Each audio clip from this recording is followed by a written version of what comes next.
What's up, Schmoville? It is time for another review. We told you we're going to get a lot of reviews, and you got another one here. Del Toro's latest. It is The Shape of Water, and I didn't know what to expect from this movie because you never really know what to expect when Del Toro does a new movie. I mean, are we going to get a Pacific Rim kind of just fun monster movie? Or are you going to get something really involved and creative with something like Pan's Labyrinth? This movie is like walking into a Blockbuster video.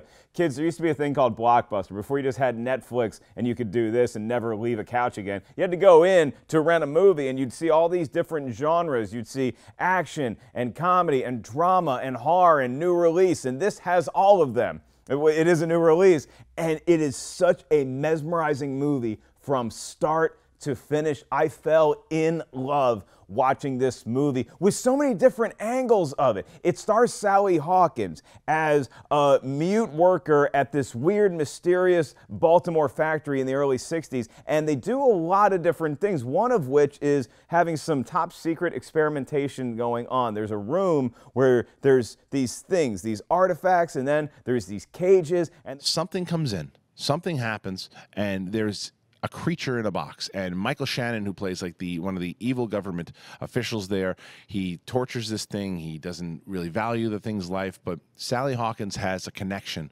with the fishman, we'll call him, played by Doug Jones. And again, you know, when you pitch that just off the bat, it could just sound weird, but it isn't. It's endearing. It's a gorgeous film. It's believable in the way that it's set up. It is, and it doesn't pull punches. It is a rated R film, not because it needs to just be, you know, over the top to be over the top or to throw curses. I don't even know if there are any curses in there, but there's some visuals in there that when Del Toro wants to show you exactly what life can do, he shows you what life can do. It looks like the creature from the Black Lagoon, except it's nice. It's nice if you're nice to it. So if you're nice to something, guess what? Probably going to be nice. Pit bulls, they're really nice animals if you're nice to it. If you breed them to attack each other, guess what happens? They're going to beat the crap out of the humans and the dogs in front of them. And this creature has not treated the humans that have treated it poorly well, but it meets Sally Hawkins, and they have such a nice relationship. The problem being the bad humans want to do experiments on it, and Sally Hawkins just wants to play music and feed it and be nice to it and just nurture it. And it is such it made me feel so many different things, but I felt a lot of love watching this movie. I felt all of the hope that humanity can offer, and then all of the pain that humanity has caused, because there's performances by people like Michael Shannon, who's one of the bad guys. He's so good at playing a bad guy. Sure, he's a nice guy in real life. He's a total douche in this movie. Richard Jenkins, on the other hand, he plays a guy who lives with Sally Hawkins, and they both have their ways of being outcasts in society. And it can be gory at times. It can be beautiful at times, and the music really works. The overall style, you feel that this is, again, there are certain directors that when you're watching a movie and you didn't know who's doing it, you can tell.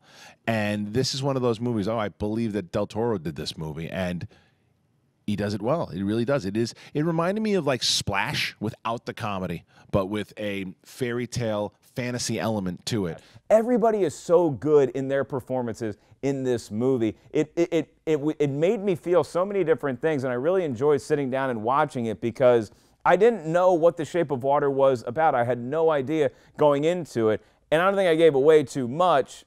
Guillermo del Toro's directing ability, sometimes we forget because we think about something like Crimson Peak, and it was marketed one way, and then it came out to be something else.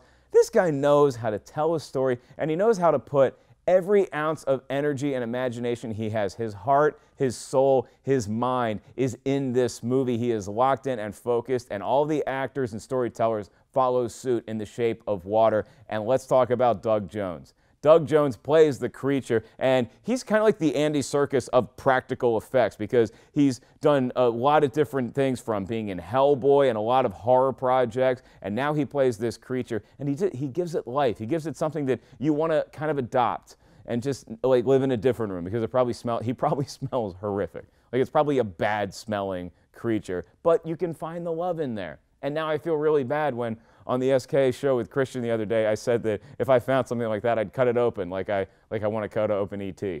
And I don't want to dissect you anymore, Shape of Water creature. I like you. I want you to run free. E.T., Totally different story. I think we should hold ET hostage because I don't like botanists attacking our Earth. Two other performances that should be talked about here are Richard Jenkins and Michael Stolberg, who Richard Jenkins obviously is another actor who's been around for a very long time, and he plays Sally Hawkins' friend. Their relationship is very genuine. There is things that they go through. It's character development that Del Toro does so well in this. But Michael Stolberg has a role in this that it kind of moves and swerves a little bit. But this guy, man, he's in so many movies. He's in The Post. He's in this. He's in Call Me By Your Name. Who knows what else he's going to show up in. But he is another actor that every time he is on screen, I am engaged in him. And I think he steals the show a little bit, too. Michael Shannon obviously does what Michael Shannon does.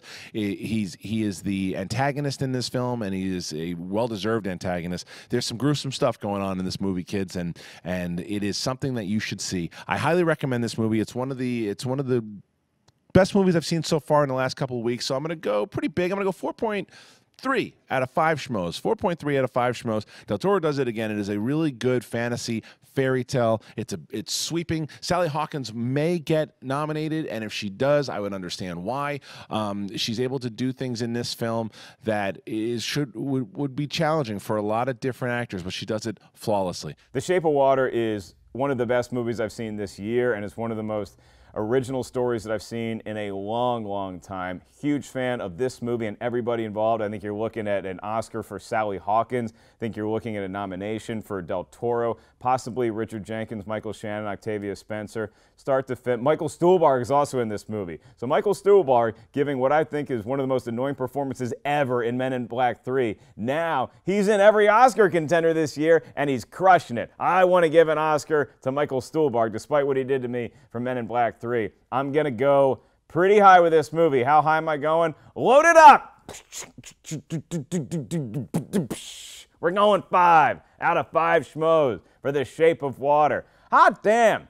That's some good movies to watch now. I was getting a little nervous around your Dark Towers coming out and your Hitman's Bodyguards, and we didn't know what the rest of the year was going to offer, but got a lot of good Oscar contenders this year. Shape of Water might be the best of the bunch. Loved this movie. How about you guys? Do you want to check it out? And what did Mark think? Mark, what'd you think? Oh, okay, great. Mark thought about that. That's what Mark thought about. What did you guys think? Go ahead and check this stuff out. That's more of our reviews. Got a lot of those. That's the live show over there. You can subscribe. That's what you should be doing. And just keep on sharing videos. Do you share videos? No? All right, thanks a lot.